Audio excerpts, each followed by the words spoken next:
জ্ঞান ফেরার পর কুমারের সব চক্রান্ত পুলিশের কাছে প্রকাশ করল দীপা। দীপার কাছ থেকে সব সত্য জানতে পেরে কুমারকে জেলে দিল পুলিশ। হ্যাঁ বন্ধুরা, আমরা এমনটাই দেখতে পাবো অনুরাগের ছোঁয়া ধারাবাহিকের আগামী পর্বগুলোতে। বিন্দা নামের মেয়েটির সাথে গাড়িতে ওঠার পর কিছুক্ষণের মধ্যেই দীপা বুঝতে পারে যে এটি তাদের চক্রান্ত। কোনো পেনশন নয়, বরং দীপাকে ফাঁদে ফেলার জন্য এই মেয়েটি নাটক সাজিয়েছে। বিন্দা দীপাকে অন্য কোথাও নিয়ে যাচ্ছে, তাই দীপা মনে মনে ভাবে এই বিন্দার হাত থেকে বাঁচার জন্য এবার তাকে অন্য উপায় অবলম্বন করতে হবে।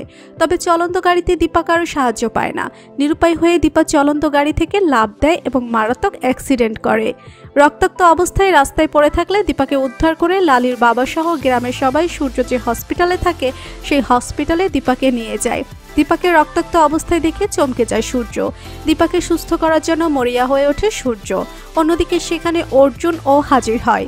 অর্জুন হসপিটালে সবার সামনে নিজেকে দীপার স্বামী বলে পরিচয় দেয়। পাশ থেকেই তা শুনতে পায় সূর্য। তবুও সূর্য অর্জুনের সঙ্গে কোনো তর্ক বিতর্ক করে না। অর্জুনকে দীপার চিকিৎসার সব দায়িত্ব বুঝিয়ে দিয়ে অভিমান করে দীপার কেবিন থেকে বের হয়ে যায় সূর্য। অভিমানে সূর্য দীপার কেবিন থেকে বেরিয়ে গেলেও অর্জুন বের হয় না, বরং অর্জুন দায়িত্ব নিয়ে দীপাকে সুস্থ করে তোলার চেষ্টা করে। সাময়িকভাবে দীপার ট্রিটমেন্ট গ্রামের এই হসপিটালেই করতে হবে তা বুঝতে পারে অর্জুন, কারণ অত রাতে দীপাকে যে শহরের কোনো হসপিটালে নেওয়া যাবে না। বাধ্য হয়ে অর্জুন গ্রামের এই হসপিটালেই দীপার ট্রিটমেন্ট শুরু করে। ট্রিটমেন্ট চললেও প্রতি মুহূর্তেই দীপা শুধু সূর্যকে খুঁজতে থাকে। বুঝতে পারে অর্জুন ডাক্তার সূর্য সেনগুপ্তকে এখন দীপার পাশে খুব প্রয়োজন। দীপাকে বাঁচানোর জন্য যে ডাক্তার সেনগুপ্তকে তার পাশে থাকা দরকার তা ভালো করে বুঝতে পারে অর্জুন। অন্যদিকে ট্রিটমেন্ট চলতে চলতে ধীরে ধীরে জ্ঞান ফিরে দীপার। জ্ঞান ফেরার সঙ্গে সঙ্গে দীপা অর্জুনের কাছে জানতে চায় ডাক্তারবাবু কোথায়। ডাক্তারবাবু তো এই হসপিটালেই ছিল। দীপার জ্ঞান ফিরেছে, দীপা ডাক্তার সেনগুপ্তকে খুঁজছেন তা গিয়ে সূর্যকে বলে অর্জুন। অভিমান ভুলে দীপাকে এক নজর দেখার জন্য দীপার কেবিনে আসে সূর্য।